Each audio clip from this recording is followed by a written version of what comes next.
All right, guys. So now we just did puzzle 21. Now we're going to be doing puzzle 22. The way that it's labeled, though, is not going to be exactly 22. There's a reason for that. But in order to find out what we're going to be looking for, we need to refer back to our handy manticore. Now, we know that when it said there's no widget screw A113, we know that we were looking for pictures with either one or three pictures in them. Now it says B, figure 27.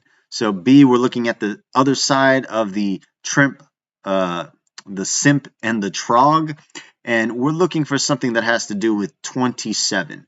But I think the best way to put this is not 27, it's 2:7. So what we're looking for is pictures or fair people that have two pictures and there are 7 of them. Now, I told you previously that some are photographed and some are drawn. If you were to look through, you're going to see that only one set of those pictures has 7 exactly, and those are the photograph pictures. There are 7 photograph pictures that have 2 pictures each in them. And that's going to be the key to how we do this next group right here. So again, we're going to be in New York City. This is going to be the third puzzle in New York. Let's get started. So the first clue we're going to be looking at is the spirit of 76. And E pluribus pluribus basically means out of many, many. You all know on the back of a dollar bill it says E pluribus unum, which means out of many there's one. But here it says out of many there is many. And here if we look at the picture, we could see one picture of this spirit of 76. And here you can see the Twin Towers, the World Trade Centers that went down back in 2001 on 9/11. So that's a little bit of that. And here we have another picture of the spirit of 76. Obviously, the Twin Towers are gone and it's another World Trade Center now, but it's just one building. But here you can see that this fair person is basically looking at this point from what appears to be an island. And obviously, you guys know that that would probably be from the Statue of Liberty. If we put boots on the ground, we were looking from the Statue of Liberty Island, we could see this new World Trade Center skyscraper right here. But this is us from Liberty Island right here, where you can see the Statue of Liberty. So this is probably where this picture was taken and in reference to the Statue of Liberty itself. Now, I have to make one small amendation because I told you in the New York puzzle, number 11, that we were starting in the shadow of the gray giant would be the Statue of Liberty, and I basically took that line up to the arm of New York.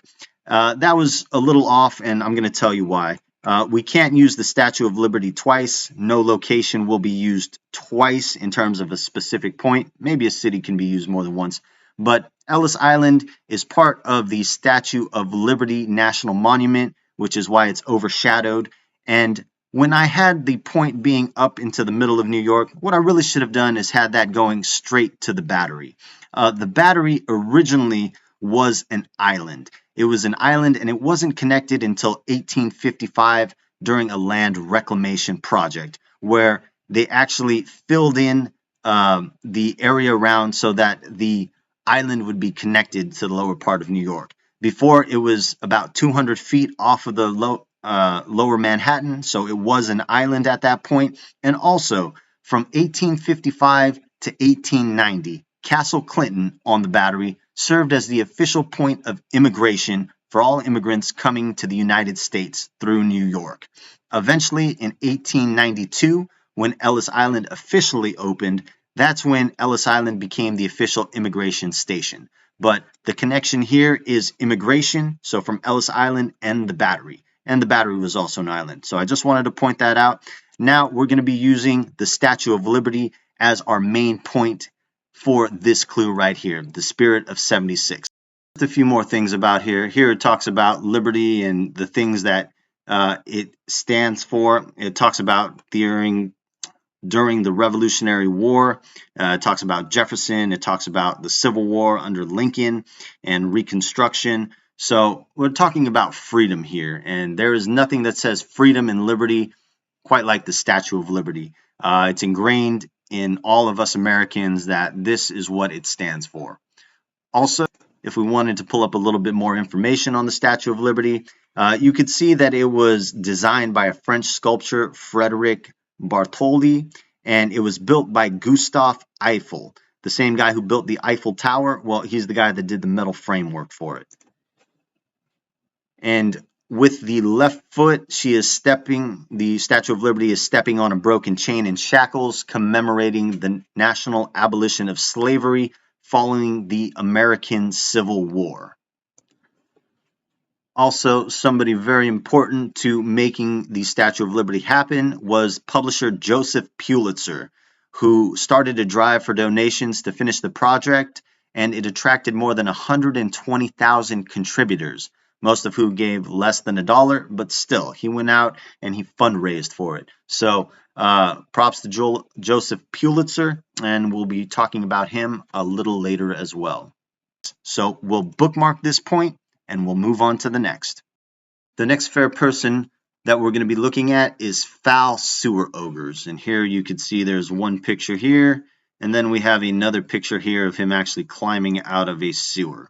And the translation for Disgustibus Malodoris Subterraneus means foul smell of the underground. Now, in this clue, we don't have very much to go off of. The things they talk about are gutter snipes and muckrackers. Those are going to be the two things that help us figure out this clue right here. So first off, what is a gutter snipe? A gutter snipe is a scruffy and badly behaved child who spends most of their time on the streets. So they're talking about young kids being out on the streets. And what is a muckracker or a muckraker? A muckraker is a reform-minded journalist, writer, and photographer in the Progressive era during the 1890s and 1920s who claimed to expose corruption and wrongdoing in established institutions, often through sensationalist publications. This one took a little bit to figure out, but if you guys have ever seen that movie back in the day called Newsies, it starred Christian Bale, the best Batman, when he was a kid, as somebody who sold newspapers out on the streets of New York. And they had a big battle going on with Joseph Pulitzer, over fair pay and just taking care of the kids and just not exploiting them. So that was kind of a theme. So there's one place in New York City that probably stands out more than others for something that talks about muckrakers. And that would most likely be over at Pulitzer Hall over at Columbia University. Now, first, let's talk a little bit about Joseph Pulitzer. Who was he? And we could see here that he was a Hungarian-American politician and newspaper publisher. This guy went head-to-head with William Randolph Hearst back in the 1890s, trying to get as many subscribers as possible, who was the most dominant newspaper in New York. And also, he's best known for his name, the Pulitzer Prize, which was established out in 1917 as a result of the specific endowment in his will to Columbia University. The prizes are given annually to recognize and reward excellence in American journalism, photography, literature, history, and so on. Pulitzer also founded the Columbia School of Journalism with his philanthropic bequest. It opened in 1912. So this guy was a newsman, and he wanted to reward the people who did a great job with journalism, and he contributed to building the School of Journalism at Columbia University. The Pulitzer Prize is named after him. So this sounds very similar to what muckrakers are, what they represent. So that is going to be our next clue.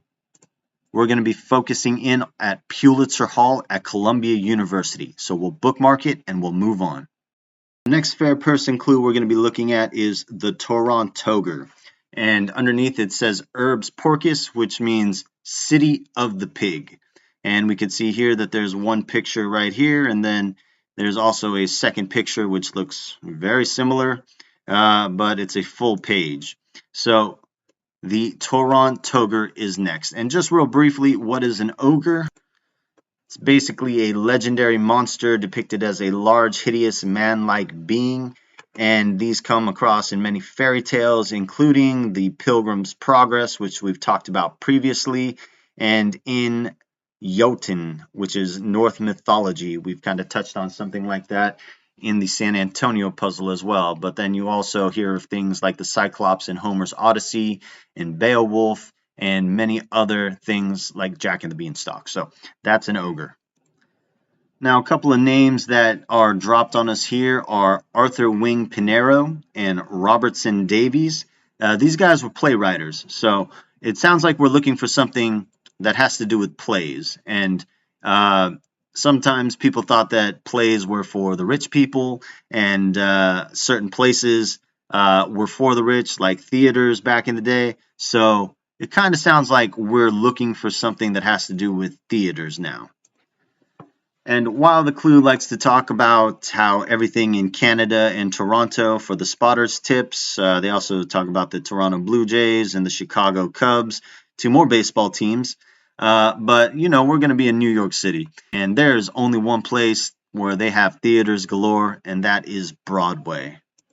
So if we're looking for Broadway, I'm going to say that we're not looking specifically for the Broadway Theater, just because that's one theater, and Broadway, the street area, is known for having a lot of theaters. So we're going to put our point right here on Broadway, where it says the iconic street known for its theaters. That's going to be the next point that has to do with theater. So we're going to bookmark this point, and we're going to move on. Now, the next fair person clue we're going to be talking about is the nightmare. And the translation for the incubus midgetus urbanus roughly translates to nightmare of the urban traveler. And in this clue, he talks a lot about people we've already talked about, like William Randolph Hearst, also known as Citizen Kane, Joseph Pulitzer, that prize of a journalist who we've talked about before. And he also talks about Teddy Roosevelt, who we know was part of the Rough Riders and a president. He also talks about J.M. Barrie, who wrote Peter Pan, and Tinkerbell being a fairy kind of has some relation to what we're talking about, the fair people. And he also cites one Rupert Murdoch, who is still around, and this guy is probably the biggest media giant in today's modern world. But even back in the 1980s, Rupert Murdoch was still a powerful force, and he controlled lots of news and news outlets. So it sounds like we're looking for a place that has to do with news, and not just news, but has to do with big names that we've seen in the past. And one of the clues that will help us here is in the spotters tips, it talks about newspaper circulation and TV ratings wars going on. They are frequently spotted in urban centers frequented by hick tourists who are always on the lookout for something to feel superior about. So if we're looking for a place that tourists frequently visit and that has a lot of newspapers and TV stuff going on in there, and is named after somebody with a very big, powerful name, there's only one place I could think of, and that is Rockefeller Center. And Rockefeller Center, obviously, they have the giant Christmas tree in the center of it during Christmas, which is pretty beautiful. But if you want to read a little bit more about Rockefeller Center and what's in there, I mean, NBC is headquarter is there, the Today Show is there, Radio City Music Hall is there. Some famous newspaper companies are in the area. And if you want to see how many buildings are comprised of Rockefeller Center, there are 17 buildings. So there's a lot of buildings there. It's expansive, and there's a lot going on there. So this sounds like a place that tourists would want to visit. It has a lot of the things that we're looking for there, and it's named after John D. Rockefeller, who we've spoken about before in the Cleveland puzzles, the Rockefeller Gardens, where the Greek Cultural Garden is currently located. But if you want to know a little bit more about John Rockefeller, he was a businessman and philanthropist, one of the wealthiest Americans of all time, one of the richest people in modern history, born in upstate New York, relocated to Cleveland, Ohio, and he was one of the founders of Standard Oil Company, along with one of his partners, Henry Flagler, who we talked about in the St. Augustine puzzle. And he also invested in kerosene and gasoline. So he was a very, very rich person. But it was actually his son, John Rockefeller Jr., who started the building of Rockefeller Center back in 1931. And even though most of the complex was completed in 1939, there was still a lot more building that went on. So a lot of the buildings are part of the National Historic Landmarks, and that happened in 1987 and 1985. But the complex is huge, has a lot of history, a lot of art, a lot of great things to see. So Rockefeller Center will be what we bookmark next, and we'll move on. So the next fair person clue we're going to do is Tinker Bells. And everybody knows what Tinker Bell is from Peter Pan, so I'm not going to go into explaining it. But underneath it, numerous perverses, which basically means numerous perverts. And if you look at the description, there's just a lot about talking on the phone, basically. If you were to look down at the picture, you could see that the Tinkerbell is next to a phone, and in Chinese, it basically says Chinese public phone. And if you click on the larger picture, you can see that this fair person is holding a telephone again. So this one is pretty straightforward. We're looking at telephones, and you can obviously think of AT&T, numerous perverts, AT&T. I'm not going to explain that one. You guys probably can understand that. So AT&T, but AT&T, where did they originally come from? Well, if we were to pull up the history on AT&T, we could see that it started with Bell Patent Association, and it was part of the rights for Alexander Graham Bell, who developed the first telephone, and it started off as Bell Telephone Company. They had a building called the AT&T Long Lines also, and the American Telephone and Telegraph Company was formed on March 3rd, 1885. Also, there's another Bell Laboratories, considering that's where AT&T was originally formed after. And over at the Bell Laboratory buildings, they did a lot of technological innovations, such as setting up the automatic telephone panel and crossbar switches. They first experimented with talking movies, black and white color TV, video telephones, radar, the vacuum tube, the phonograph, and first commercial broadcasts, including the first broadcast of a baseball game, and the New York Philharmonic with Arturo Toscanini conducting. So we can say that it's AT&T. Maybe it's the AT&T Long Building, but the Bell Laboratory buildings might be something that fits a little better. If we were to look on a map, we could see that the AT&T Long Lines building was closer to southern Manhattan, and the Bell Laboratories building was more on the west part of the island. But for this case, you might be able to use either point, but I prefer to use the Bell Laboratories building just because of what we're going to be doing with it later. But either one of these can be the right answer, which has to do with Alexander Graham Bell and telephones. So I'm going to mark the Bell Laboratory buildings, and we're going to move on from there.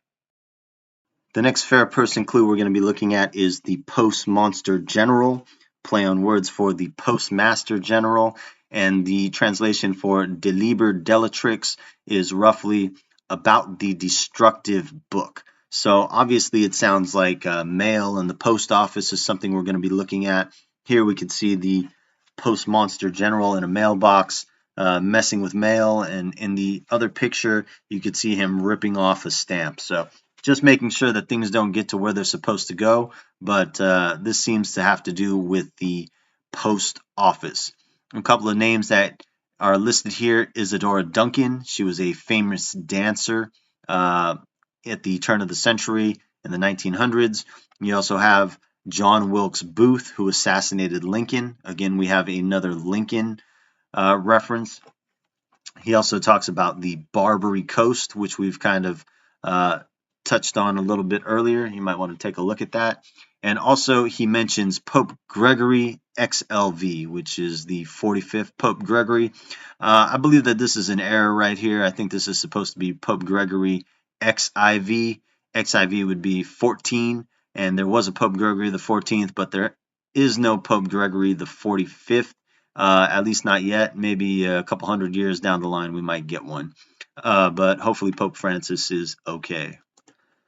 One thing I wanted to point out was in the history section, it talks about the epistle to the Ephesians, and what that was the 10th book of the New Testament, and it was a letter written by Paul the Apostle.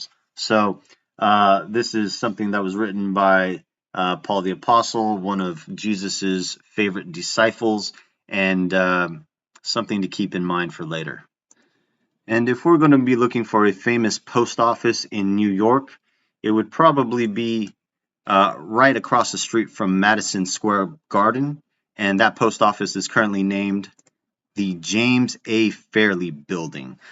This also used to be called the Pennsylvania Terminal and the U.S. General Post Office, but this was something that was built between 1911 and 1914. So this building is pretty old, and what used to be on the other side where the current Madison Square Garden is currently located was the Pennsylvania Station, and that was actually torn down. It rivaled Grand Central Station, but they tore it down to build the current Madison Square Garden there. But this building is very old, very unique, and this is probably the building that we're going to be looking for. So what we're going to do is we're going to bookmark this building and we're going to move on. The last clue that we're going to be dealing with for puzzle 22 is going to be typographical terrors. And the line underneath, Etwen Schrodlu, that's not really any kind of a language. The best way to put it is need to ensure you. Need to ensure you. And obviously it sounds like somebody typing might be saying some things that might not be true. And if you are printing something in the newspaper that's not true, or any kind of paper or publication that's not true, and you claim that it is, that's called libel. And what libel basically means is publishing a false statement that is damaging to a person's reputation, a written defamation. So that's what libel is, and might be a theme here. And one of the big clues that we could find is in the first paragraph of Range. It says, these creatures could once call themselves the bane of civilized man, but now they're more about misdirecting typist fingers, distracting proofreaders, and spreading dyslexia among publishers themselves. So they started off good, but they have since fallen off. That seems to be the theme here. And if it's in typographical print and you need to be insured, well, that kind of takes us to possibly a publication that was once credible that might not be anymore. And after a bunch of research and trying to decide which possible clue this could refer to, one in particular came up, and that's going to be the New York Post. This newspaper was founded in 1801 by Alexander Hamilton, a Federalist and founding father who was appointed the nation's first Secretary of the Treasury by George Washington. So we've talked about Alexander Hamilton before. He founded this newspaper, and George Washington was instrumental in him becoming a Secretary of the Treasury. However, in 1976, Rupert Murdoch's News Corp bought the Post for $30.5 million. So we had talked roughly or briefly about Rupert Murdoch before, owning some news things. So this is kind of what that means. This is something that started off very sensible and having a lot of good information, but now it's more of a tabloid paper. So since the theme here is having a once respectable newspaper that turns into a tabloid, this sounds like the place we are looking for. So this is the solution to the clue, the New York Post. And currently the New York Post is in the News Corp building along with Fox and all the other Rupert Murdoch owned entities. So this is where we'll bookmark, and that will conclude our clues for this section. We'll see what we can find on the map now. So now that we have our 7 points plotted on a map, what we're going to do now is we're going to pull up our map in Paint and connect the dots. So here we are in Paint. I'm going to connect the dots. And if we were to look on the screen with the magic of television now, you could see that it kind of makes what looks to be a 1. What I would rather prefer to do with this picture is something like this, which is basically go around Central Park instead of right through it. If we did that, it would give us a better look of something we've seen before, which is something like this, where we have a long arm that moves over and then down to the point. Here, this goes from the Statue of Liberty all the way up to the Pulitzer Hall at Columbia, and then it would go to the right, down through Rockefeller Center and up through News Corp. So this looks like a 1 kind of, a little backwards, again, like we had in Roanoke, but this is what we'd be looking for. If you want to have the other version of the 1 that just goes straight down, that's okay too. You can have a 1 either way, but that's what we were going for here. So in Los Angeles, we made a 2, and in New York, we made a 1. If you put them together, that makes 21. And even though I said that this was puzzle 22, it only has a 1 in it. Well, you're taking the 2 and the 1 and we're putting them together. Even though this is a separate puzzle, this is what you're trying to accomplish here. So we've made our 2 and our 1 for 21. LA and New York, that's how you do these 2 puzzles. Next, we'll be moving on to puzzles 15 and 16. So I'll talk to you guys next time.